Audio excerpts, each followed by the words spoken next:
Okay, first and foremost, I want to give all honor and praises and glory goes to my Lord and Savior, whose name is Yahweh, by Sham, Yahweh Shai, Bahasham, Wahar Rakar Kwadash. Okay, and double honor to the elder apostles of Great Millstone that teaches truth well. Okay, and to the hopeful elect across the globe, and to the very few brothers and sisters listening and that are learning. Okay, across the globe. Okay. This lesson is going to be straight to the point. It ain't going to be a long lesson. Okay, but the reason, why have you been called into this truth? To labor. Okay, to labor. What did Yahweh say to Peter in John 21? If you love me, feed my sheep. There is no reason in these last days, the last of the last days, there ain't no reason to be going days and weeks without doing this work. There ain't no reason. Okay, and you really can't get too mad. You really can't get too upset. Okay, at men that just don't have their heart into this truth, their whole heart into this truth. You can't really get mad because that's their lot. That's their lot, to be like that, to be lukewarm so they can get spewed out. Okay, don't think you can hide. You can't hide from Yahweh Shai. Okay, you really think you can mess with the Lord's money? You really think the Lord could just give you this money and you can mess with the Lord's money? Well, the Lord's going to deal with men that are settled on their lees. Let's go to Ecclesiastes 9 and 10. This ain't no joke. A lot of men think this is some type of joke. Just a get-together on Saturdays. Yeah, let's meet up. No, this ain't no joke, man. Let's go to Ecclesiastes 9 and 10. Whatsoever thy hand findeth to do, do it with all thy might. So you have to do it with all thy might. And it says whatever thy hand findeth to do. But especially when it comes to this is the most important work you could be doing it in the world. This is the most important occupation you can have. Being a prophet. Whether it's a teacher, being a prophet, whatever lot you've been given. Do it with all thy might. Not some, not half-ass. Not holding back some of the truth. With all your might. Almost might is your strength. For there is no work, nor device, nor knowledge. And that vice goes into imaginations, nor wisdom, in the grave. And that word for grave is shial, hell, whither thou goest. So knowing that, wouldn't you want to do everything you can? Wouldn't you want to do everything you can? Let's go to 1 Peter's.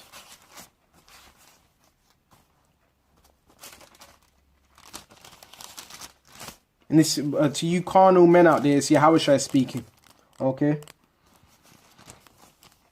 I think this is some joke. Let's go to 1 Peter's 1 and 10. Wherefore the rather, brethren, give diligence. You know what diligence means? An earnest effort. Okay, an earnest effort. Give diligence. You go in a whole week, 2 weeks without doing the work. You're not giving diligence. The apostles still on fire. I can't keep up with all the elder apostles videos. Elder Tahar, video after video after video after video. Daily edification, Elder Apostle Kabar, video after video after video. Elder Apostle Ramla, video after video after video. So you're not following that example. That's why you don't really. There's men saying here double honest to the elders of apostles of great, but you don't really mean that, because you would follow that standard. They're setting that standard for us to follow,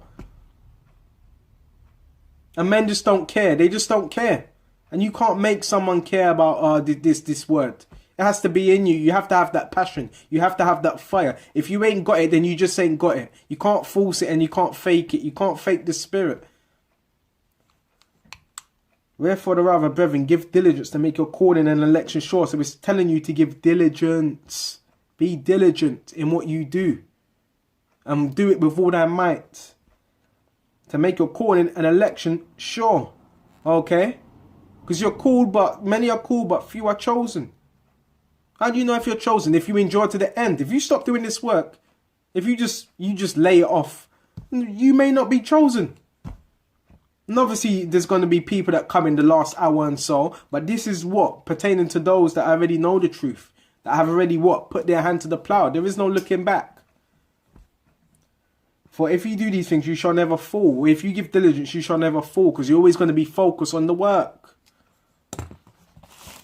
But a lot of guys don't get it. They want to do their own thing. But that's all right. We'll see where we will see where that ends you up. We will see where that ends up. Okay. Because if you ain't here to do this work, why are you here? Why are you here? If you ain't here to do the work, why are you here? Are you a spy? Are you an agent?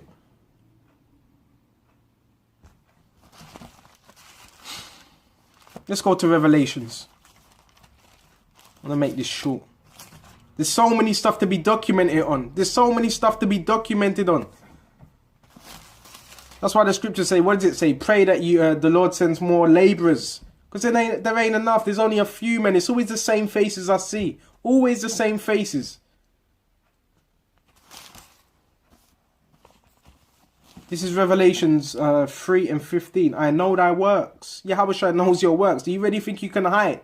You really think you can hide behind men? You really think you can hide in the confines of your own home or house or your flat? No, you can't. I know thy works, and that's that even neither cold nor hot. The Lord knows you're not cold nor hot. That means you're not one or the other. You're like Humpty Dumpty that sat on a wall. Humpty Dumpty had a great fall. Okay, I would that work cold or hot. The Lord's willing you are cold or hot, one or the other. That means, you know what that means? That means you're partial. You know, sometimes maybe the Lord ain't dealing with that. It's you either all in or you're not in. You either got one foot in the truth. You can't have 1 foot in the truth and 1 foot out in the world. You got to have 2 feet in the truth, not 1 foot in the truth, 1 foot out the world. Okay, that means you really love the world. You don't want to let go of the world. Why? Because you're worldly. And that's why that people bring that worldly shit into the truth. That vainglory, that instant gratification, because they don't want to wait for the kingdom. So they need it now. Because they lack faith. I would thou work cold nor hot. So then because thou art lukewarm, lukewarm means tepid, fluctuating between hot or cold. Okay, and neither cold nor hot, I will spew thee out of my mouth. And that's what's happening. And men can't even see it. Men are being spewed out. Why do you think they're not able to do videos? Why do you think I'm doing this epistle? So brothers can get it together. Okay? Because the Lord will spew you out. This ain't a joke. And seeing that you don't want to do this work, well, Yahweh shall seem it fit. You're right. Take his candlestick. Close his mouth. And that's what's happening. Why can't men do the work? Because the Lord's closing their mouth. So now they can't speak. And when they do speak, nothing but evil comes out. Because the scriptures tell you what happens in Matthew 6 and 19. If the whole body shall be, if the whole body is full of salakia, if the whole eye be single, then the whole body shall be full of light. That's your mind. It's supposed to be focused on this truth. But if the eye is evil, the whole body shall be full of darkness. How does your eye become, which is your mind? How does that become evil? When you're not in this truth, when you're not doing the work, your eye becomes evil. And it will come out in your lessons. I don't need to see a man's face. I can hear these videos and see, oh my gosh, this guy's got spirits on him. Well, why has this guy's got spirits on him? Why? Because he hasn't been doing the work. He's been going days and weeks on end without doing the work. And you can't force a man to. It's either in you or it's not. Let's go to. We're gonna finish off on this. This is Bear me just a minute. Let's finish off on this. This is 1 Corinthians 15 and 50. You have to push yourself. You think there's times where I'm feeling tired. No, yeah, of course you have to push yourself. Even this lesson I had to push myself to do. Sometimes you have to do that. Push yourself a little bit more. Okay. 1 Corinthians 15 and 58. Let's start at, Therefore, my brethren, my beloved brethren, the elect are beloved in Yahweh's sight. Be ye steadfast, unmovable. What's unmovable? Planted. It tells you that in, Matthew 7 and 24. Okay. Rooted in Yahweh. Okay. Always abounding. Okay. Because someone that's always abounding, guess what? They're going to be unmovable. Because they're always abounding in the truth. Okay, that's going to be that tree, founded upon the rivers of water. Okay, planted, giving life.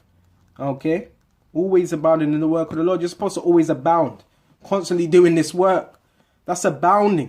You're not doing this work. If you're not doing this work, you're going weeks on end, and you're not abounding in the Lord. You're drawing further from him. He wants you to draw more near to him, especially in these times. For as much as you know that your labor is not in vain in the Lord. So your labor is not in vain. But it will be in vain if what? You stop doing the work. It's about enduring to the end. Not stopping. Okay? And if you want an example of that, just Yahushua is the main example, and the elder apostles that were under. Okay? That you are under. That's the example there. Let's go to Matthew 24 and